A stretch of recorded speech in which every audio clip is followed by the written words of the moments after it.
Hello, let's talk about heavy metal. So I want to explain how this game works for anybody that doesn't know. If you're here and you know how the game works, skip ahead a little bit. For anybody that hasn't played the game, basically it is a game where you have a character that's called a heavy and you build out a base. This one is not the greatest looking. This one equally not as great looking, but the idea is that these characters hover over these different tiles and produce energy. And what you can do is you build up these tiles to be a higher level. So you can see this one's level 12, 13, 13. And at 13, if your heavy is hovering over that, it gets 97 energy. Up at level 14, it's 133, but going down to one that's kind of a fresher account, on these lower ones, you go from that kind of high number down here to 14 if you're just starting out. And so the idea is that you're accumulating this energy and then you're able to craft more tiles, different objects, and then the point of this is to have other people vote for you on this leaderboard. Now, there's a lot of controversy around this because you don't need to have a really good looking base or forge to get votes. You can just ask other people for votes. You can do a vote for vote mechanic, and that's what a lot of people do. And so on this one, I'm going to need to move my face. I've been working pretty hard, and on the seasonal leaderboard, it's showing that I have 44 points. So and the top three here, you know, is 135 points to 180, and it's going to be incredibly hard for me to catch up with that. You know, maybe we can get down here where some of these are closer to 100, but every single day the votes come in, and currently I'm sitting at 25th.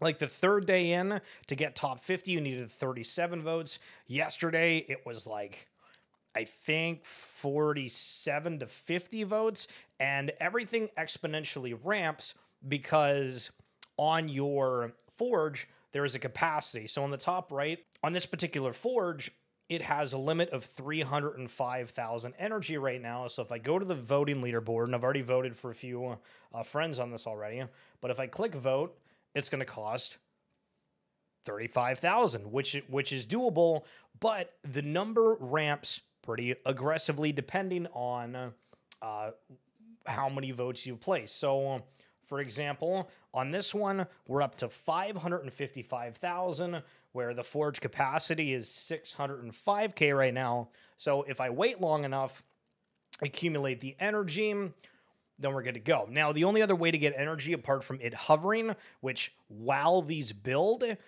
it doesn't actually accumulate any energy, is through these portals. So these portals are always accumulating energy, and randomly your heavy will go in there and accumulate that energy. So it kind of makes it where you're not completely not earning. Now let's talk about kind of how the game is. I enjoy it. I'm surprisingly addicted to it. I think it's fun. I have the time to play it a lot. I don't know what it's like for the people that have a lot of other things going on.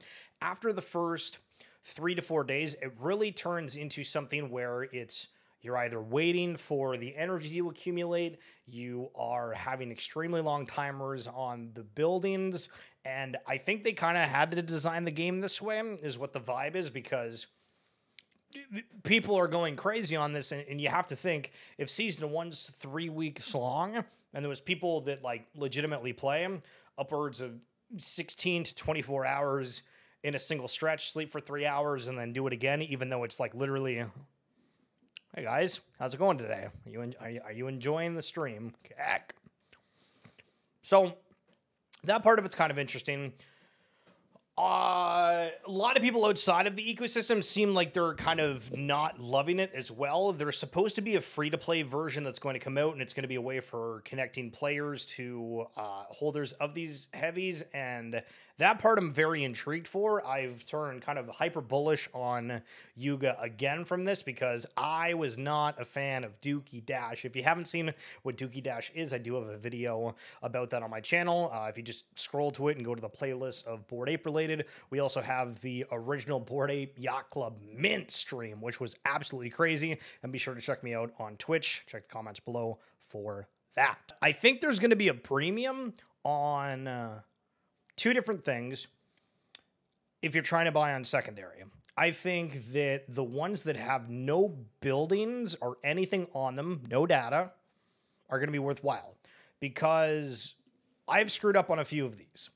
And it's not optimal to build these many tiles because you're stuck. As soon as you connect to a portal, you can't delete this, and you need certain averages, where this doesn't say, but I think it's level 12 average, and the more tiles you have, the harder it is to get to that.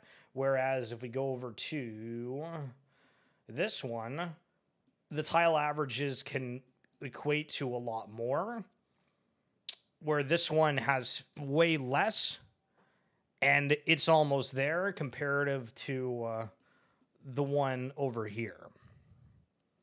It's much, much harder. So there's actually like a way where you think, oh, I'm just going to buy whatever, but theoretically you can check and see, and I think that the ones that don't have anything or that are built correctly are going to go for a premium in time, just because that's the way that the cookie crumbles, if you will. The other thing is forges that are built out well strategically or already leveled, because we haven't had any announcements about what Season 2 is going to entail. We don't know kind of how it's going to connect to the other side, Legends of Zamara, if it's actually going to either. There's, you know, graphics about them entering the rift, the idea that you need energy.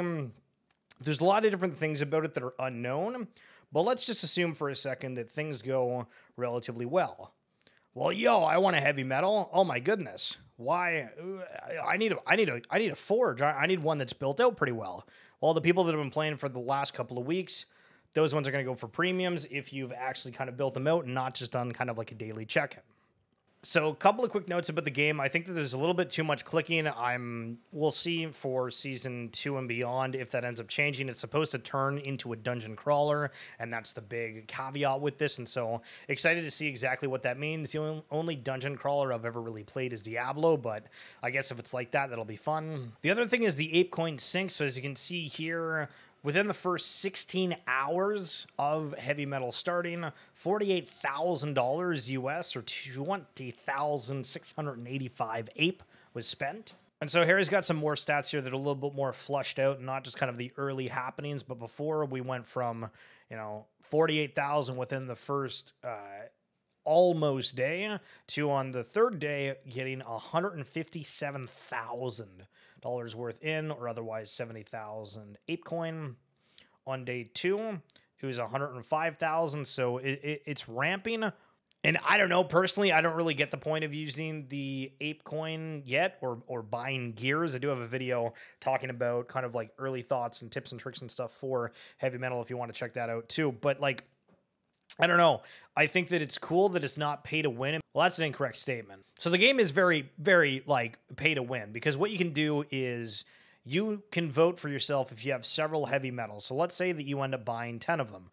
You are then able to use 9 votes on yourself. And then if there's other people out there that are like, hey, I want to do vote for vote, if you take your next, 5 to 6 votes for all of those other ones, you can really make it up there on the leaderboard just from connecting with other people. So there's a lot of complaints about the social aspect to it, but I think if you're somewhat connected with the community, open to just chatting on Discord, again, you don't really have to click links for anybody, and it's pretty casual. I haven't had an issue with it. I know that Twitter's been in kind of like an uproar saying, oh, this is too it's too weighted heavily, this should have done differently, yada yada yada, where again before for Dookey Dash, the problem was there was a lot of people that didn't have like the skill to get on the top of the leaderboard. This one kind of evens out the playing field. So if you don't have video game skill, but you have social skill, you can do okay. Another thing is, from the majority of people that I've talked to, and this feels kind of more of like a sentiment thing.